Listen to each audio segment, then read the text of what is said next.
Hello, sir. Am I audible?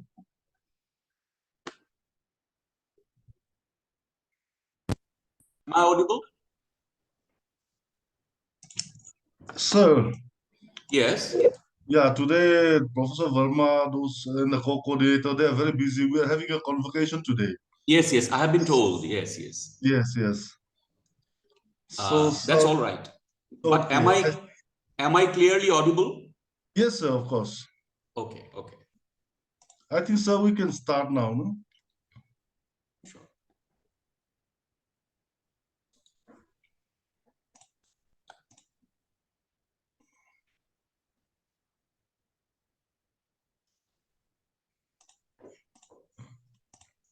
Okay, dear participants, today we are having Professor Chandan Sharma, Department of Sociology, Tezpur University, Assam. So thank you very much, sir, for sparing your valuable time. So I think we can proceed with the class, sir. Thank you very much. Thank you very much for the introduction. And good afternoon to all the participants. Am I audible clearly? Yes, sir. Yes, sir. It's clear. Oh, great, great. The subject of today's discussion is introduction to caste system. Something we all know perhaps, but it's a issue of much debate and discussion. But at the same time, there are so many nuances and complexities within the term related to it that which is almost baffling. It often, denies our common sense, basically, while we try to understand or uncover, explore deeper nuances of the term, and term which has, of course, generated much debate and discussion and has also undergone tremendous transformation over a long period of time. And the kind of form that it has assumed today is something very different, which it is to be, say, for example, 100 years before, or 1,000 years before, or 500 years before. So we have to understand that term has also undergone a serious transformation. But before going into further discussion on this, let me first clarify for the uninitiated. I'm sure there are participants here perhaps who are well versed with the term and the concepts related to it. But for the uninitiated, the word caste comes from the Portuguese word casta, which means breed, group, lineage, tribe, and so on.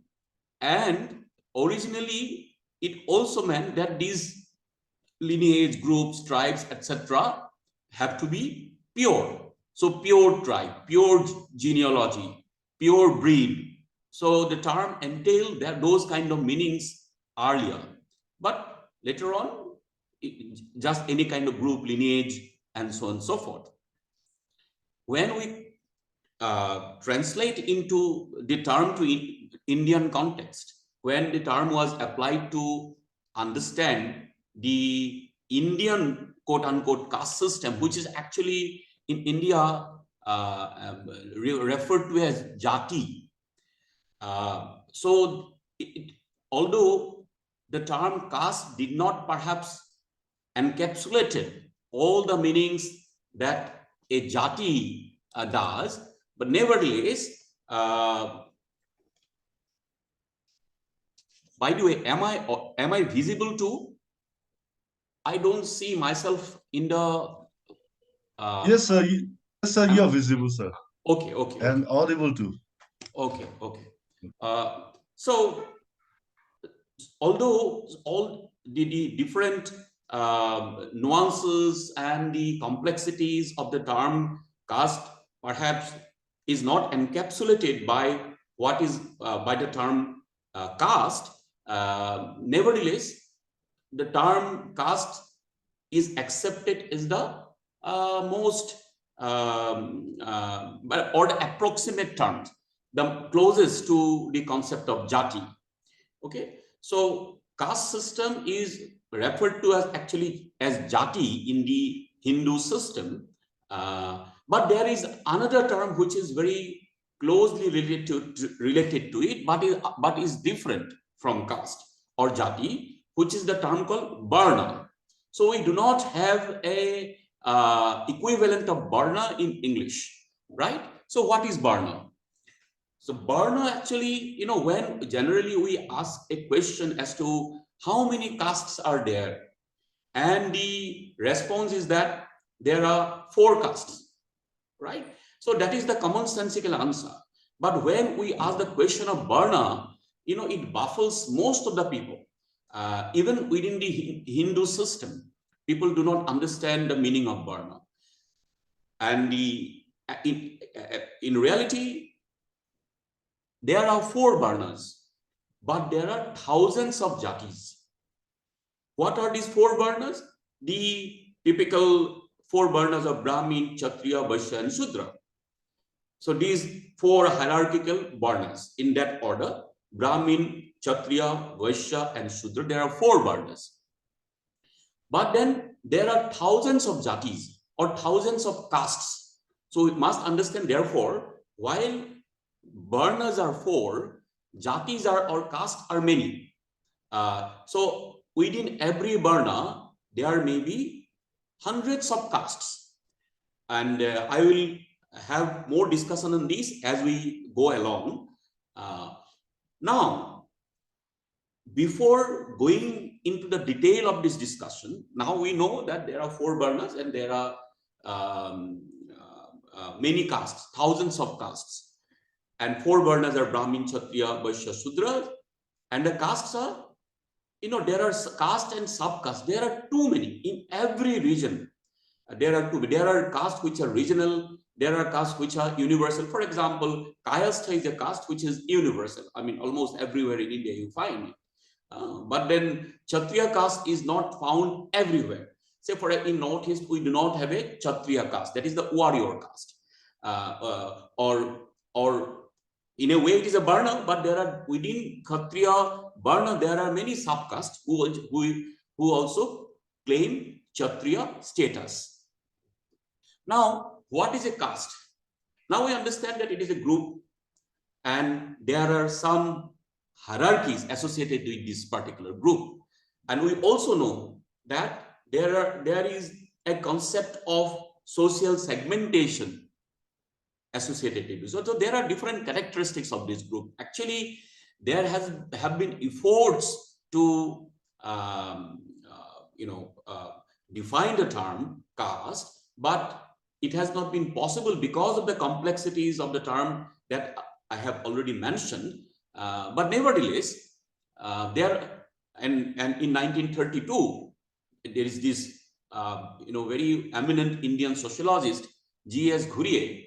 He gave not exactly a definition, but he proffered certain characteristics of tribe, admitting that a general definition of caste is not possible because of the complexities involved. So he gave us some characteristics that a caste system or caste shows. So for example, the first one is segmentation of society into groups whose membership is determined by birth. That means it is social segmentation determined by birth. So caste therefore is ascriptive, unlike class. Class is a achievement oriented social category, but caste is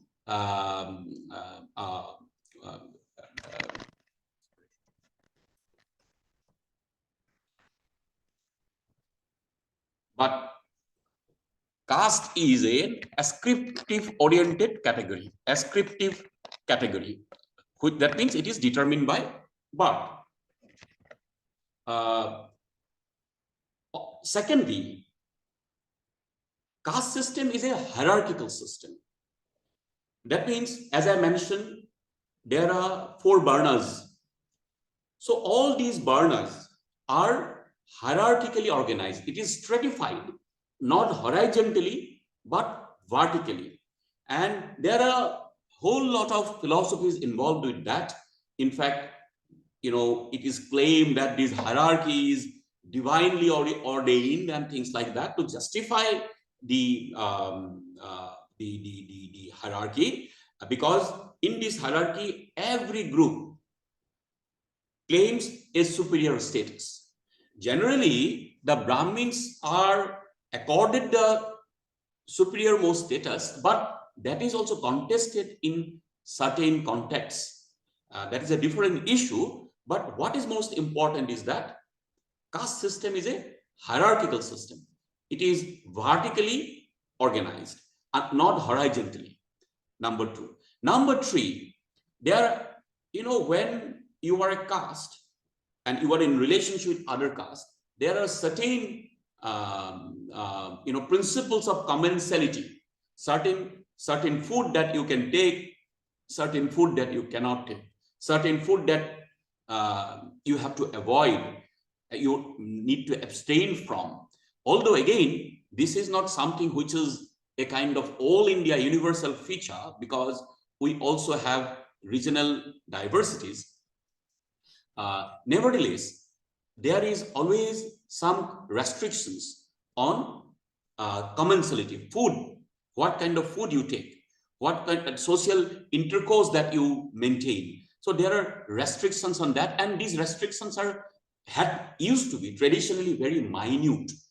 In some regions, they may not be that minute, but these were nevertheless, they are in place. Then we come to segregation. You see, when I talked about restrictions on food, I talked about segmentation of groups based on birth. You are accorded certain status. You get certain, you secure certain status because of your birth, because of what you are segmented from others, and that because you are that group, you are a superior group. For example, the Brahmins do not take traditionally non-vegetarian food, but there are also exceptions. Many Brahmins in India, in different regions, they also take non-vegetarian food, but there are restrictions on some other things. Vegetarian food they may take, but then there may be certain other restrictions that Brahmins generally are not supposed to take. So these restrictions are therefore very important. And segregation, the intermixing of caste is also not allowed.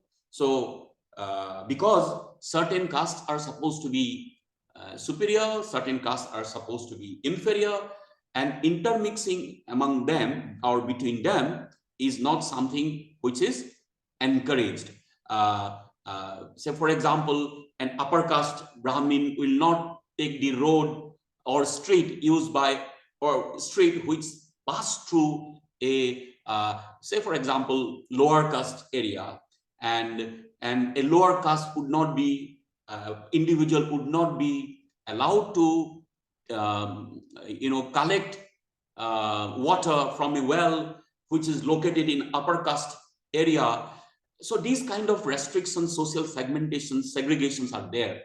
And very interestingly, even the whole organization of their settlement, if, say, for example, you are living, several castes are living in an area, in one area, then Brahmins are supposed to be there at the center of it, being the superior caste, okay, and the other castes in the periphery of it. So that is, traditionally, it was the system how social settlement used to be organized. let us come to then other penultimate attribute, that is called that is segmentation on the basis of occupation. Say, for example, if we refer to the burners, 4 burners, each burner is supposed to perform certain functions, not others. For example, Brahmins are supposed to be engaged with knowledge production and distribution and ritual activities.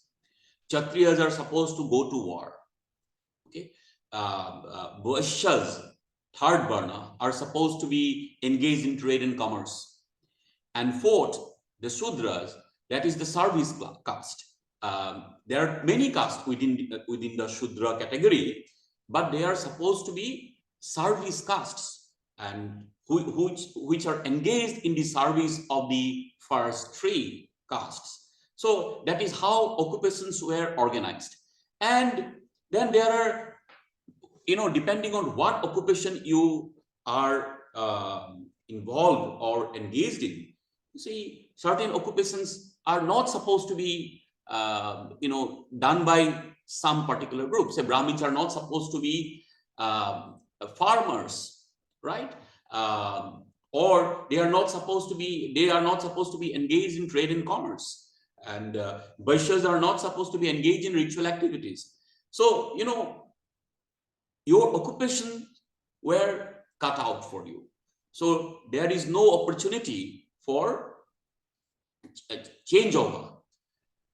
Although that is the general universal traditional norm, we also see how in ancient India, Brahmins also became kings. Kshatriyas also involved in trade and commerce, and things like that. We also see changeovers. Okay, but that is not a very general quality, traditionally speaking. And castes are supposed to be supposed to be doing whatever is decided for their caste prior to their birth, because it is an ascriptive category. What you are going to do in your life, it is decided. You cannot change it. So social mobility in the caste system is supposed to be actually scope of social mobility is supposed to be closed for you, right? So, and finally, endogamy. What is endogamy? Endogamy is the practice of marrying within your own group, right? In India, what do we practice? Do we practice village endogamy or exogamy? We do not marry inside the village, right? We marry outside. We send out our daughters outside and we bring in daughters from outside. So we marry out. That is exogamy. But when we marry inside the group, then it would become endogamy. But then village endogamy does not take place. But caste is endogamous. You have to marry within your caste. You are not supposed to marry outside the caste. Okay? The intercaste marriage is not allowed in the traditional caste system. So these are the different attributes of that Ghuri offered, although it was not beyond criticism. There were criticisms about the limitations, weaknesses, the overlapping categories of caste, and so on and so forth. But let us not go into the details. But it is enough to understand what a caste system is when we look at these particular parameters to define caste system. Segmentation by birth, hierarchical structure, restrictions on food and intermixing, social intermixing. Then you have social segregation. Occupations are inherited, which are fixed. Then you have finally endogamy. So these are different characteristics of caste system. Now, there are beliefs that many people, and which is largely true, that caste system is a closed system, and you cannot change. It's a static system. Whether caste can be changed or not, as I have already pointed out, it is an ascriptive system. So you are not supposed to change the caste, your caste. You cannot do it. But it has been proved historically that people can change their caste. Not the topmost and the belowmost caste, but at the middle level. It is not that at the below also there is no change, but this change generally takes place mostly at the middle level.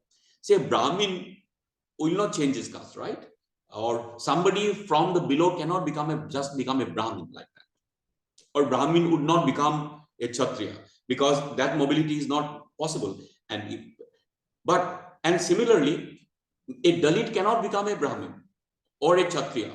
But there are cases perhaps when they have also moved upward. There are regional contexts where we see how even Dalits of today, I mean, it's a new term, but they have also moved up in the caste category, caste hierarchy. But that does not happen all of a sudden. It happens over a long period of time.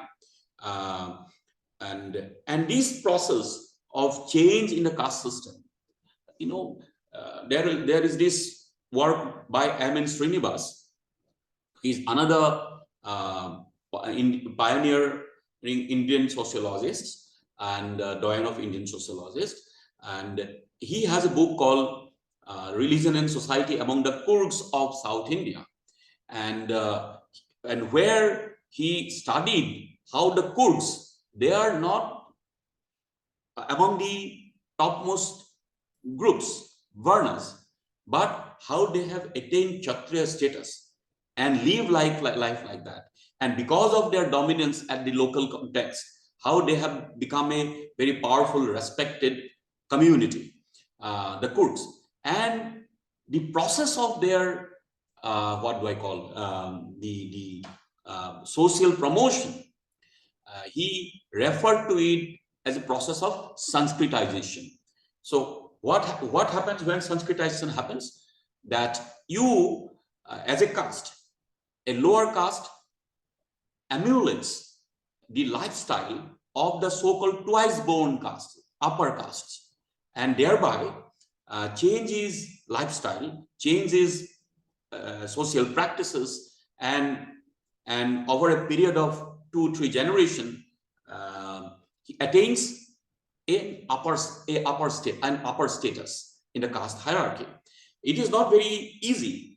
Just because you change your ritual practices, you do not automatically become an upper caste, for which you need to, what is important is, economic and political power also sometimes. If you have ritual capacity, but if you do not have commensurate economic or political power, political position in a particular social context, then perhaps this promotion in the ladder would be difficult for you. And so that is also one aspect of it. Other thing is that there are historical evidence how, in fact, as I said, lower caste and even tribes entered into the caste fold through a process of Sanskritization. And when and actually in this process of how lower tribal chiefs entered or acquired the Kshatriya status, the whole process is known as Rasputization. And so many of the groups, Rajputs today in central India, actually they had a background in such social promotion, and which we may also call this process detribalization. Such a process of tribalization can be seen elsewhere. So, for example, in Assam, there is this tribe caste continuum, and where we see through a process of evolution over a period of time, many tribes became part of the caste system. They entered the caste fold. And the main agent of this transformation was the Neo-Vaishnavite movement, and which is a part of the Bhakti movement.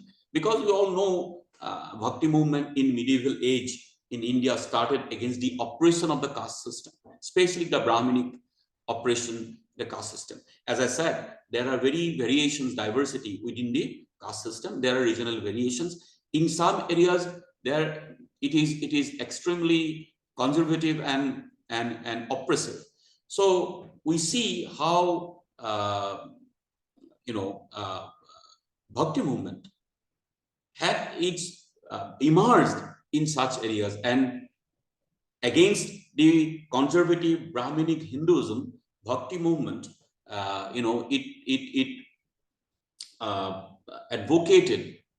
advocated a more liberal, acceptable, inclusive form of religion, religious sect. So Bhakti movement also facilitated transformation of many, marginal groups, the promotion of many marginal groups into the into the caste fold. So this is also one aspect. But then again, I said it has to be understood in the regional context. It has, in some areas, perhaps this process of this promotion happened at a more what should I say,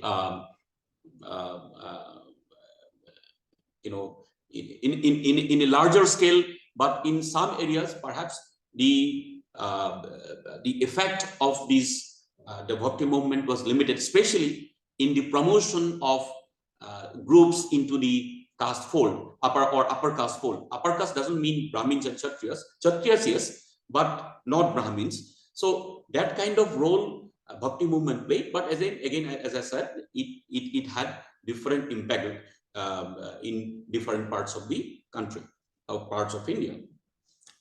And despite Bhakti movement, we all know that the caste system did not change, and it had, and on time and occasions, showed its oppressive character. And therefore, throughout the 19th century, we saw, and even 20th century, the social reformers, taking up the cause of reform in the caste system. But anyway, let me complete my discussion on Sanskritization. So, although caste system was called a static system, Srinivas showed that mobility within the caste system is possible.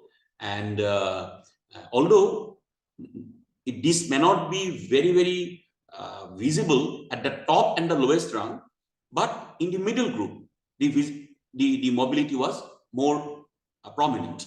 And now, when they Sanskritize, what is the model of Sanskritization? Because, as I said, India is a vast country, and what is the model? And people follow different kind of cultures, different kind of lifestyle. Even the upper castes have followed different lifestyles in different parts of India. So what is the then universal context or universal parameter, which would be used to call a part or refer to a particular process as Sanskritization? And then Srinivas pointed out that, again, this is contextual. It is contextual. And first thing is, as I said, the Brahmins, for example, Brahmins are generally non-vegetarian, but the Brahmins in Assam, Bengal, Orissa, the Maithili Brahmins, Pandits of Kashmir, Saraswat Brahmins, they are also meat eaters, non-vegetarian, right? So if Sanskritization takes place in these particular areas, then what will be the model of commensality for the Sanskritizing groups? And For definitely, vegetarianism is not a prior condition here. But if these groups Sanskritize in some other parts, say for example in South India, in Tamil Nadu or in Maharashtra, where vegetarianism is very dominant, and Brahmins, they practice vegetarianism, that the Sanskritization groups also have to follow vegetarian diet. They have to adopt vegetarian diet, abandoning non-vegetarian food that they used to take earlier. Similarly, I'm not saying that Brahmins are the only model. Brahmins are only one example. And this is very important question, an important point, because first, whom they are going to follow? What are the principles, parameters that will be called Sanskritization? And which group are to be followed to be called a process Sanskritization? Srinivas originally called the whole process Brahminization of lower caste changing positions. He called them Brahminization. He said that Brahmins are the model, being the superior caste. They are the model, but caste may not, lower caste may not be able to come to that standard, quote unquote, but they are the ultimate model who are followed. But then he saw that that is not correct. People not only follow Brahmins, but they might also follow Kshatriyas, Vaishyas, even Shudras, and in some areas, even tribal groups.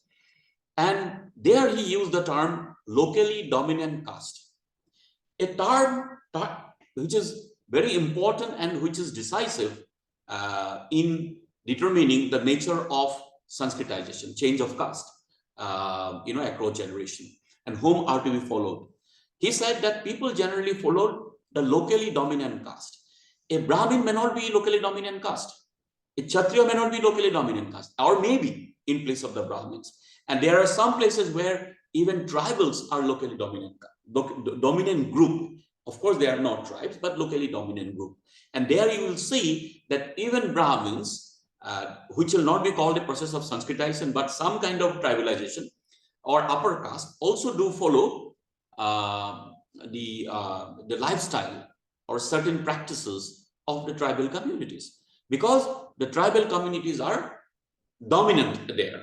And for example, this is visible in certain cultural practices of the Assamese Brahmins and other non-caste groups, because of this overwhelming influence and coexistence of tribal and non-tribal groups together.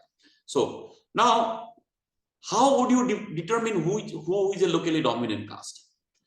It is not alone or sufficient that you have the demographic strength, so therefore you are the dominant caste. Despite you being demographically superior, you may not be the most dominant caste. To become a dominant caste, you need, apart from demographic, to some extent, demographic strength, you need political power. Often it so happens that a group with political power may not be in great number, but they have the required hegemony, required acceptability in the area because they are politically powerful. Say Rajputs may not be politically most dominant. Demographically most dominant in a particular area, but because they have political power and economic power. Economic power is also very important. But when you have economic power, generally you also have political power. But a group which has influence in these three axes of power. One is ritual power, the other is political power, the third is economic power. That makes you a locally dominant group. Brahmins, for example, they are ritually very powerful, no doubt about that. Ritually, they are the custodian of rituals. But traditionally, they have been poor. They do not have a lot of material resources in their position. And they are also not political power. But then because of the patronage they get from the rulers, and because Brahmins give them the legitimacy, as for example, you know about the divine origin of kings, and generally Brahmins often coronate them, right? The kings, when they when they assume the charge of a kingdom, it is the Brahmin which conducts the religious rituals during his coronation. So this is also a kind of giving legitimacy to the king. And in fact, for the tribal kings, for example, who sought to become Kshatriya once upon a time, no more so, but in earlier times, when they sought to become Kshatriya because they are kings, it was the Brahmin priest which created the necessary, cultural conditions for acceptance of such,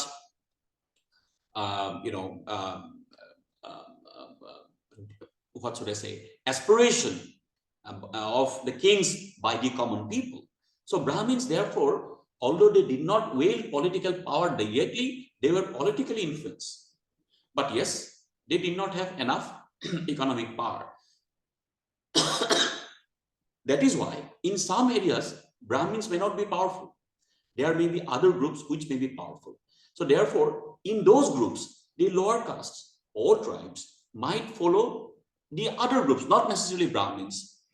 So therefore, although originally Srinivas called this process of mobility within the caste system from lower to the upper as Brahminization, he corrected himself and adopted for the term Sanskritization, which is more neutral, more objective. And he said that there may not be only a Brahminic model or Brahminic model of Sanskritization. There may be a Kshatriya model, there may be a Vaishya model, there may be a Shudra model of Sanskritization as well.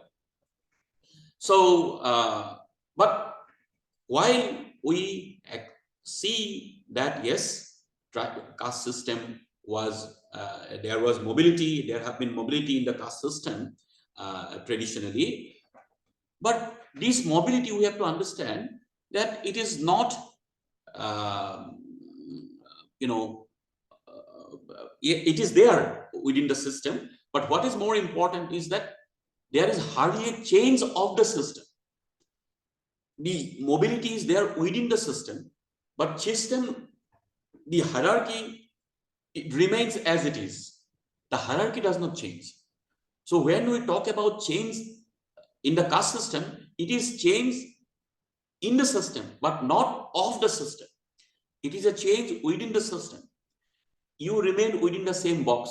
The box is not changed. Okay, the structure remains the same. So that is a critique of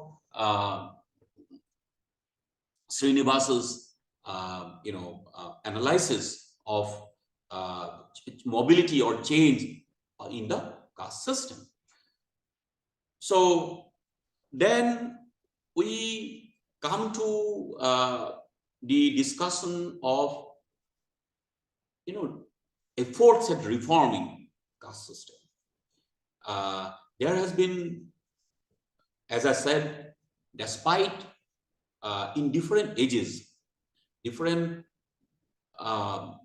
reform movements have taken place, no doubt about that. And in fact, apart from others, one very well-known reform movement is that of the Lingayat movement in the 12th century Karnataka, was introduced by a person called Basava. And Basava himself was a Brahmin, by the way, but Lingayat movement opposed the Brahminic orthodoxy and conservatism, and they today, although they have opposed that, very ironically, however, they had been one of the most important agents of Sanskritization in the state of Karnataka or neighboring areas. So this is another very interesting thing. But anyway, in the Middle Ages, we saw different kind of the bhakti movement in the medieval age, and it is very clear that they espoused a more tolerant, liberal, inclusive society. And here we see many similarities with them, with the, for example, the Sufi saints. Okay, so they are all part of the same overall inclusive, liberal atmosphere we saw, which is also a kind of actually protest movement. We see Neo Bhakti movement as only a religious movement. It is true, it's a religious movement, but it was also a kind of protest against the orthodoxy, against the conservatism of the Brahminic Hinduism. So that is also the case. But then towards the 19th century also we saw although we saw certain changes but in the caste system, but caste system also became more orthodox in some areas in the 19th century and during the colonial time, and the British also had a role to play here, but that's besides the point. We saw therefore the movements launched by social reform movements, launched by a number of people, like even in Phule and others, and in 19th century and 20th century, Gandhi, and of course Ambedkar took it to a very different level. How the term Dalit came to be used. Gandhi used the term Harijan for the Dalits. So there is a kind of Dalit assertion, and as well as an assertion among the Dravidian assertion, which is against the caste system. A Dalit assertion and a Dravidian assertion. So both assertions were against the conservatism of caste system. And in 1948, Government of India passed a rule which actually banned any kind of negative discrimination of caste. Today, we have positive discrimination of caste, which means that we can give certain facilities to certain castes, which we consider to be traditionally or historically deprived or marginalized, exploited. So we can make this discrimination. This is a positive discrimination. So we can give them, this positive discrimination, which is popularly known as reservation, which may be given in the sphere of employment, in the sphere of education, in the sphere of electoral politics, and so on. But negative discrimination, which is like depriving somebody, a lower caste, from, say, as I mentioned, using the say facilities that is provided by the government. You won't allow him to come to your school. You won't allow him to use a public facility, like, for example, water facility, water supply facility. You are not allowing. It is a crime. So 1948 law banned it, and any kind of positive discrimination, and subsequently, of course, our Indian Constitution has also banned any kind of such negative discrimination. But nevertheless, we see how discrimination continues, and although there is much change, but nevertheless, it is reported almost every day. Many people thought that with education, with modernity, modernization, caste system will dissolve itself, but it has not happened. And in some cases, you might also see a kind of conservatism emerging. So, and what is very interesting is that caste system, while it is a unique feature of Hinduism, at the same time, we also see caste-like formations in other religions too, like Islam, Christianity, Sikhism, Buddhism. We see it, the semblance of caste system. Sometimes it's a more prominent, sometimes it is much less prominent, but it is there in other religions too. and especially in the Indian context.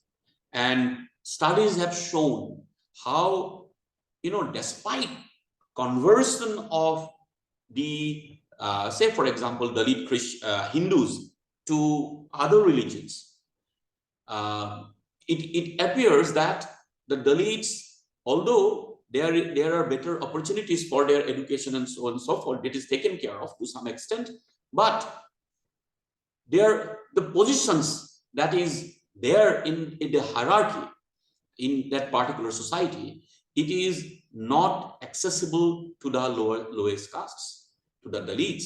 And this is one very interesting example, actually, how in the Indian context caste is so deep rooted that it simply refuses to go, despite the fact that one has changed its religion. So these are big challenges in the that we do face in the in addressing the various ills of the caste system.